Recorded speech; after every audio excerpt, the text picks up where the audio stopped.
Good morning all of you. आज की class में मैं आप सभी का क्या स्वागत करता हूं। मैं आज बहुत दिनों से क्लास ले रहा हूं, इसलिए आज हम चलेंगे हमारे फर्स्ट टॉपिक लेसन फर्स्ट पे रिवीजन की तरफ। मैंने 14 लेसन आपको करवा चुके हैं। अब जो आपका लेसन चलेगा वो है फर्स्ट हमारा अर्थशास्त्र का परिचय। इतने दिनों के लिए मैं क्षमा चाहूंगा, तो प्लीज यहाँ ब्लैक बोर्ड पे ध्यान दीजिएगा। तो सबसे पहले हम देखते हैं अर्थशास्त्र। अर्थशास्त्र किसे कहते हैं? अर्थशास्त्र दो शब्दों से मिलकर बना है, अर्थ प्लस शास्त्र। अर्थ का मतलब होता है पैसा, शास्त्र का मतलब होता है विज्ञान। दोनों को मिलाकर जैसे क्या होता है, पैसों का विज्ञान को क्या कहते हैं? हम अर्थशास्त्र कहते हैं। ये एडम स्मिथ ने अपनी पुस्तक वेल्थ ऑफ नेशंस में 1976 में इसे दिया था। एडम स्मिथ ने बताया था कि ये क्या है, अर्थशास्त्र एक पैसों का विज्ञान है। अब अर्थशास्त्र की शाखाएं दो भागों में बांटी गई है, जिन्हें रेगनर फ्रिश ने 1933 में बांटा था। इससे बांटने के लिए इसे अवार्ड भी दिया गया था। वो है व्यष्टि अर्थशास्त्र एवं समष्टि अर्थशास्त्र। व्यष्टि अर्थशास्त्र किसे कहते हैं? छोटा। व्यष्टि का मतलब ही होता है क्या? छोटा। समष्टि यानी बड़ा। समष्टि यानी बड़ा, व्यष्टि यानी समझता, छोटा। जिसमें एक इकाई या दो इकाइयों का अध्ययन किया जाता हो उसे व्यष्टि अर्थशास्त्र कहते हैं। जैसे अब जैसे इसका उदाहरण लेते हैं। जैसे आप मार्केट में गए, आपने कोई एक पेन खरीदा, आपने क्या किया, उस पेन की कीमत पूछी, उसकी इस पेन की कीमत क्या है? 5 रुपए। तो वो क्या होगी? जैसे दो पेन खरीदे, एक पेन खरीदा आपने गोल्डेक्स का खरीदा, तो आपने सिर्फ वो ही खरीदा है, उसके अलावा आपने किसी और चीज पे ध्यान नहीं दिया है। तो ये क्या होगा? ये होगा व्यष्टि अर्थशास्त्र, जिसमें हम एक या दो इकाइयों का अध्ययन करते हैं। अब समष्टि अर्थशास्त्र वह अर्थशास्त्र जिसमें समस्त इकाइयों का अध्ययन किया जाता है। समस्त हमने जैसे हम इसमें ले सकते हैं कि एक संपूर्ण राष्ट्र क्या है या कुल राष्ट्र क्या है। जैसे एक क्लास है, उसमें हमने क्या किया, कौन सा बच्चा कैसे पढ़ रहा है, वो किस हिसाब से क्या पढ़ रहा है, उसकी पढ़ने में इससे रुचि है नहीं है, हमने ये क्लास पूरी क्लास पे किया। ये क्या होगा? ये होगा समष्टि अर्थशास्त्र। अगर हमने एक ही बच्चे पे किया, भाई एक ही बच्चा है, तो हमने उस पे क्या किया, भाई इसकी रुचि किस चीज में है, इसकी रुचि पढ़ने में है या नहीं है, तो ये क्या होगा? व्यष्टि अर्थशास्त्र। और पूरी क्लास का हमने अध्ययन किया, तो वो क्या होगा? समष्टि अर्थशास्त्र। अब अर्थशास्त्र की परिभाषाएं, जैसे अर्थशास्त्र की अनेक परिभाषाएं दी गई है। सबसे पहले एडम स्मिथ ने दी है। वो क्या कहते हैं कि अर्थशास्त्र क्या है? पैसों का विज्ञान है, या धन संबंधित उन्होंने परिभाषा दी है। फिर मार्शल ने दी है। वो क्या कहते हैं कि अर्थशास्त्र में मानव का कल्याणकारी कार्य को किया जाता है। फिर रॉबिन्स ने दी है दुर्लभता, यानी रॉबिन्स ने बताया है कि संसाधन तो क्या है? सीमित है, और जो मानव की जो आवश्यकताएं है वो क्या है? असीमित है। तो मानव की आवश्यकता असीमित है और संसाधन क्या है? सीमित है। तो ये क्या है कि रॉबिन्स ने बताया कि ये क्या है? दुर्लभता है। अब हम चलते हैं, वो है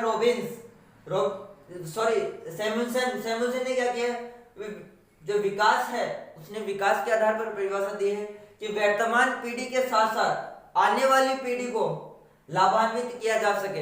यानी वर्तमान जो पीढ़ी है, यानी जो साधन है, हमारे संसाधन है, वो क्या है? सीमित है। मानव की आवश्यकता है क्या है? वो असीमित है। तो जो वर्तमान पीढ़ी है वो आने वाली पीढ़ी के लिए भी क्या संसाधन है? बचा के रखे। उन्होंने ये परिभाषा दी है। अब इससे आगे हम आगे चलते हैं। इससे आगे देखते हैं हम क्रियाएं।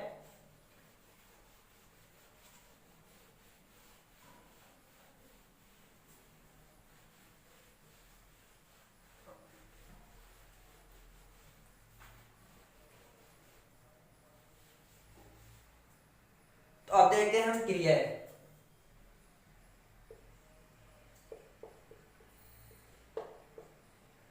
क्रियाएं क्या होती है?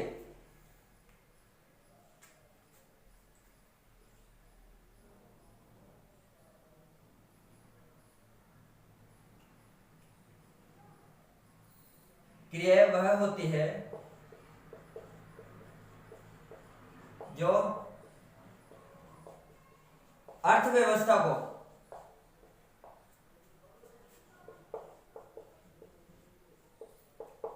सुचारू रूप से चलाने के लिए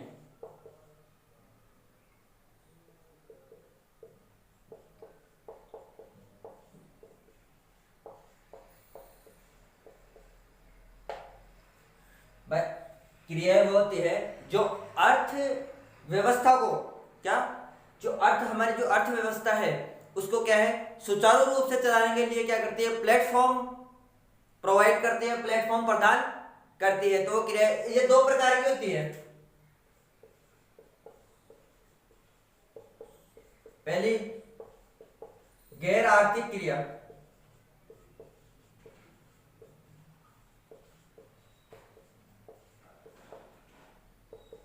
दूसरी आर्थिक क्रिया।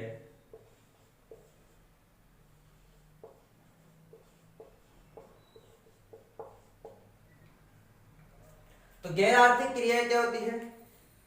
जिसमें हम क्या करते हैं कि जिनका उद्देश्य क्या होता है? पैसा कमाना नहीं होता है। तो गैर आर्थिक क्रियाएं क्या होती है? जिनका उद्देश्य पैसा कमाना नहीं होता है। जैसे सौर ऊर्जा हो गई, सोलर पैनल हो गई, पवन ऊर्जा हो गई, ये क्या है? गैर आर्थिक क्रिया है। आर्थिक क्रिया है वह क्रिया होती है जिसमें जिसका उद्देश्य क्या होता है? पैसा कमाना होता है। जैसे हम कोई भी उदाहरण ले सकते हैं इसमें, जैसे प्राइवेट सेक्टर है, उनका पैसे कमाने का उद्देश्य है। कोई पढ़ा रहा है, एक टीचर है, उसका उद्देश्य क्या होता है? पैसे कमाना होता है। वो क्यों पढ़ा रहा है? वो पैसे के लिए पढ़ा रहा है। तो ये क्या होता है कि ये गैर आर्थिक और गैर आर्थिक क्रिया होती है। अब उत्पादन के साधन हम देखते हैं। तो जो साधन होते हैं उनमें ये चार प्रकार के होते हैं: उत्पादन, उपभोग,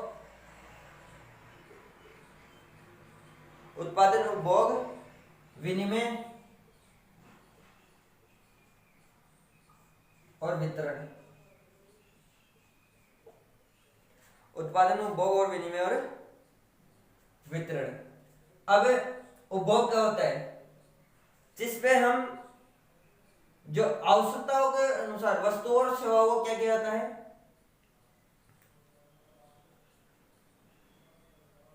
जिन वस्तुओं सेवाओं का उपभोग करते हैं उसे हम क्या कहते हैं?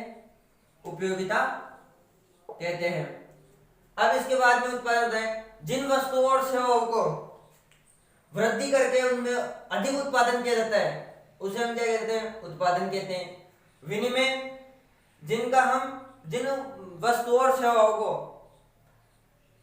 हम क्या करते हैं, मतलब वस्तुओं और सेवाओं को लोगों तक पहुंचाते हैं, उनका विनिमय के माध्यम से लोगों तक पहुंचाते हैं। और वितरण, जिनका हम लोगों तक पहुंचाते हैं और उन्हें कार्यरत करते हैं। अब इसके बाद में आता है राजस्व। तो राजस्व क्या होता है? जैसे कि कर, व्यय, ऋण, ये इन पे जो शब्द लगता है वो क्या होता है? राजस्व कहलाता है। अब इससे आगे हम चलते हैं।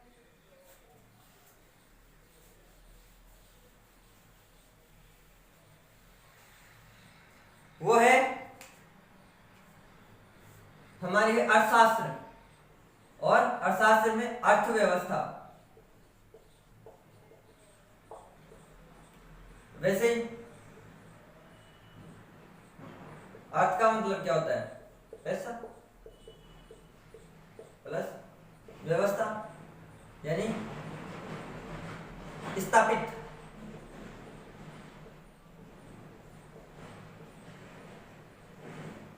या इसको से या व्यवस्था करना। एक प्रकार से क्या करता है? पैसों की व्यवस्था करना। यानी अर्थव्यवस्था क्या होती है, यानी कि अर्थव्यवस्था का मतलब क्या होता है, पैसों की, मतलब अर्थव्यवस्था में पैसों की सुचारू रूप से व्यवस्था करना, तो ये क्या कहलाती है, अर्थव्यवस्था। अब इसको तीन किस पे, साधनों के आधार पर तीन भागों में बांटा गया है, साधनों के आधार पर तीन भागों में बांटा गया है। तो वो है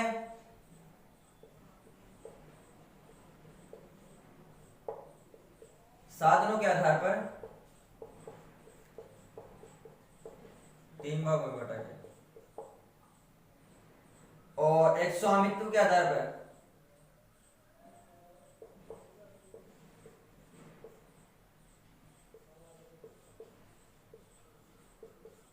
वो भी क्या है, तीन भागों में। वो है विकसित, विकासशील और अविकसित। ये क्या है, यह है पूंजीवादी,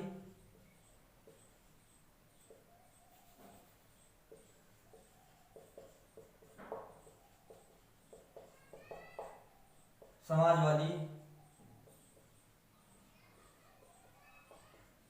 और मिश्रित अर्थव्यवस्था।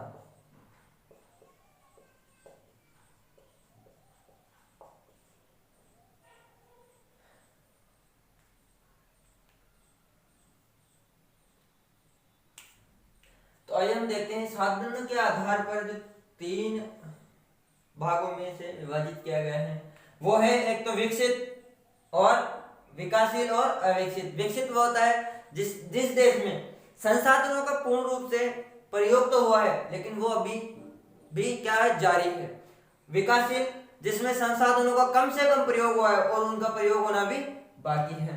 अविकसित जिसमें पूर्ण तरीके से संसाधनों का प्रयोग नहीं हुआ है, तो वो क्या कहलाता है, अविकसित।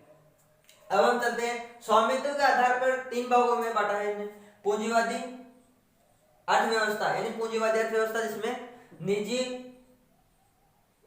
का क्या नहीं होता है, हस्तक्षेप नहीं होता है और यह सरकार के रूप में कार्य करता है। समाजवादी अर्थव्यवस्था, समाजवादी अर्थव्यवस्था वह अर्थव्यवस्था होती है जिसमें क्या होता है कि इसमें प्राइवेट और सरकारी दोनों का,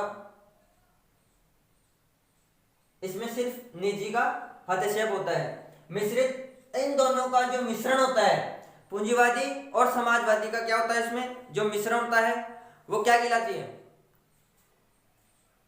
मिश्रित अर्थव्यवस्था कहलाती है। इन दोनों को मिलाकर जो अर्थव्यवस्था बनती है वो क्या कहलाती है, मिश्रित अर्थव्यवस्था कहलाती है। यह आपका था फर्स्ट लेसन, हमारा परिचय, अर्थशास्त्र का परिचय, इंट्रोडक्शन था आज। ये क्या था, आज रिवीजन की क्लासेस लगेगी 14 चैप्टर तक, फिर मैं इनमें आपको क्वेश्चन भी बताऊंगा, तो आप बने रहिए मेरे साथ। इतने दिनों तक नहीं आया इसके लिए मैं माफी चाहता हूँ। और आपको मैंने जो 14 चैप्टर पढ़ाया उसी हिसाब से इसको भी मैंने एक डेकोरेट करके इसको थोड़ा अलग ढंग से मैंने पढ़ाया है। तो अगर आपको इसमें कोई भी समस्या हो तो आप हमें कमेंट करें। हमारे नीचे इसमें जो मोबाइल नंबर आते हैं थंबनेल पे, उस पर कॉल करें। मेरा नंबर है, मैं लिख देता हूँ यहाँ, मेरा मोबाइल नंबर है 9,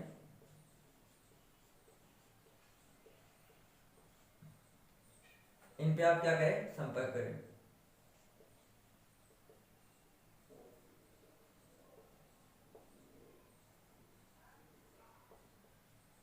मेरा नाम है सत्य प्रकाश। तो आई होप आपको यहाँ तक समझ में आया होगा। अगर इसमें कोई भी कमी हो या समस्या हो तो आप हमें जरूर कमेंट करके बताएं, क्योंकि आपकी क्लास है ये, तो वो क्या है, एक रिकॉर्डेड क्लास चल रही है। तो मैं आशा करता हूँ आपको यहाँ तक समझ में आया होगा। मिलते हैं नेक्स्ट क्लास में। तो आज के लिए इतना ही, आपकी आज विदा करता हूँ। तो हमारा इसमें आगे रह गया। तो थैंक यू, धन्यवाद, जय हिंद, जय भारत।